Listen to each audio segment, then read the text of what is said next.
Hey there, this is Mr. Icarus, and I've got a little confession to make. There are games out there that I like that aren't Doom. I know, this is a shock. This is a shock to you all, I'm sorry. A betrayal of the highest caliber, but all I can say is that I sincerely hope you find it in your heart to forgive me this terrible, terrible transgression. But all that aside, I've been a fan of the Hitman series of games since Hitman 2 Silent Assassin for the PlayStation 2. It was like Metal Gear Solid's more morally ambiguous cousin that had a thing for tailored suits and garroting people with piano wire. I loved the open nature of the levels, that there was more than one way of pulling off a hit. I loved peeking through keyholes to see if the way was clear ahead, and I absolutely loved the thrill of pulling off a perfect, undetected hit on a target.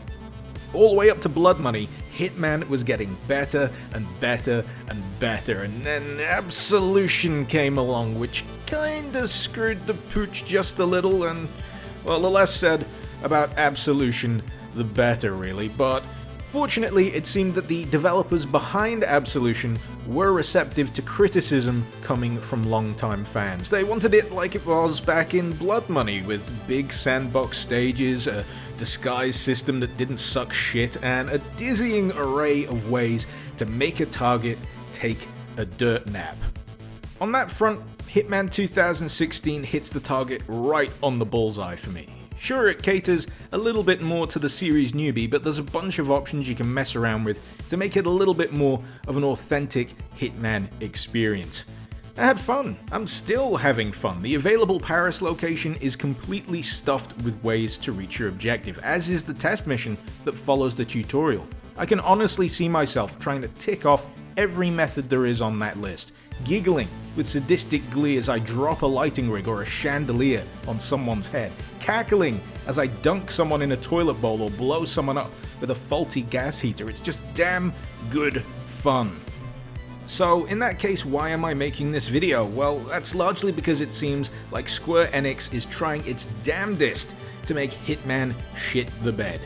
Firstly, episodic releases. Not an inherently bad thing, worked out for Life is Strange, and Telltale Games seem to do alright with the format, but a AAA release like Hitman? Not sure if the round peg is gonna fit into the square hole here, folks. And when it boils down to it, the only logical reason that the episodic model is being pursued here is because Square Enix wants to make fast money. If that wasn't the case, then Square Enix would have been fine sitting on their hands until the entire game was fully finished. But no, they were desperate for Hitman to bring in some beer money, so they said, look, this is the first part of the game. It's done, it's dusted, you can have that now at a reduced price, and when the rest is ready, you can go upgrade if you like it, okay? Sounds pretty reasonable, all things considered, even if the sales pitch leading up to this was a complete, unabashed clusterfuck. I mean, it would sound pretty reasonable if what was available here actually felt finished, because I played the beta, and quite frankly, it still feels like I'm playing the beta. Wildly varying frame rates, ragdoll glitches, AI issues, the occasional guard dragging an invisible body bag through a lobby, all hallmarks of a situation where it just doesn't feel like everyone had the time to make sure they crossed their T's and dotted their I's before this went live. Not to mention the always online aspect. That's probably the worst part of this shit sandwich, because even with the poor performance and occasional glitches, I'm still having fun here. That's a pretty great achievement. You know what isn't fun?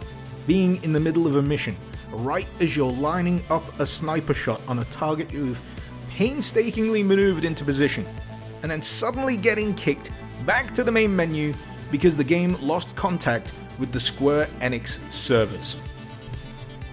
Why? Why is that even a fucking thing? What aspect of this single-player game dictates that I can no longer play my mission when Daddy Squeenix isn't looking? What aspect of this, again, single-player game dictates that not only can't I carry on with my mission, but if I want to go and start over, I can't even use any of the stuff I've unlocked? Explain. I want you to explain that to me, Squeenix. I want someone responsible to explain why this is necessary so I can tell them that they're full of crap. What boardroom jackass thought that this would be warmly received? This overbearing, unnecessary anti-consumer bullshit that treats the player like an untrustworthy toddler that has to have their toys taken away when the responsible adults aren't looking. You are crippling a genuinely fun game with this crap, and I honestly can't think of a single good reason why. Maybe you want to challenge Konami for the Industry Trainwreck Championship belt. I hope that isn't the case. I pray that that isn't the case. Just tone it down, for God's sake. Let us keep our progress offline. Let us use the unlocks we've earned. The only thing that should go if the servers go down are online contracts and live elements. Nothing more than that.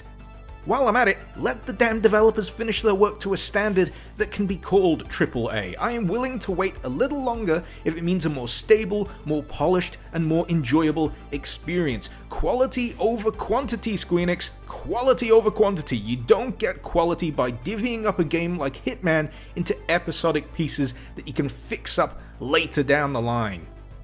If this is the way things are headed, if this is the shape of things to come in the gaming industry, then you know what, you can just count me out. I try to be optimistic, I try not to be cynical, but nearly every single time I take a chance, I get let down. Catastrophically. Is it any wonder why I play so many damn Doom mods? Is it any wonder why people look back fondly on previous gaming generations, where a game had to be finished to its fullest extent before release, because guess what? There was no fixing it up later on down the line. For all the convenience that the age of digital distribution has given us, it's also led to a decline of standards, and you know what? It's just sad. I just hope that the issues plaguing Hitman at the moment get fixed fairly swiftly, because this isn't how I want Hitman to go out. It's a great, fun game with the bad fortune to be buried under a mound of publisher-enforced bullshit. I guess we're just gonna have to wait and see. As you can probably tell, this was just something that I needed to get off my chest and yell into the wall of noise that we call the internet. But in any case, thanks for listening, and feel free to let me know what you think about this particular subject in the comments below. It's been a while since I've put something like this out, so I hope at the very least you enjoyed it. Thank you very much for watching. This has been Mr. Icarus. Icarus out.